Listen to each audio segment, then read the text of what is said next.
கிறிஸ்துவுக்குள் பிரியமான என் தேவஜனங்களே, என் சகோதர சகோதரிகளே, இயேசு கிறிஸ்துவின் இனிய நாமத்தினாலே உங்களுக்கு அன்பின் வாழ்த்துக்கள். இன்று நம் தேவனாகிய இயேசு கிறிஸ்து நமக்கு கொடுத்திருக்கிற ஜீவனுள்ள வார்த்தை என்னவென்றால், சங்கீதம் 84 அதிகாரம் 11வது வசனம்.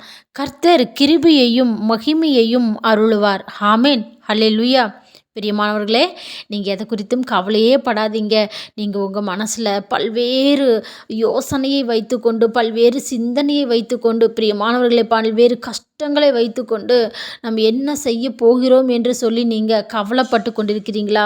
அது எந்த விதமான ஒரு கஷ்டமாக இருந்தாலும் சரி, நஷ்டமாக இருந்தாலும் சரி, பிரியமானவர்களே கவலையே படாதீங்க. இன்னைக்கு உங்களை பார்த்தாங்க சொல்லியிருக்கிறாங்க, கர்த்தர் கிருபையையும் மகிமையையும் அருளுவார்.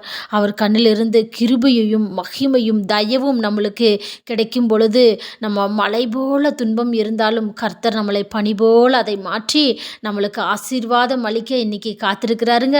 அதனால நீங்கள் எதை குறித்தும் கவலையே படாதீங்க. அது எந்த விதமான ஒரு காரியமாக இருந்தாலும் சரி. பிரியமானவர்களே, இன்னைக்கு பார்த்தீங்கன்னா எவ்வளவோ நம்ம பார்க்குறோம், நியூஸில் பார்க்குறோம்.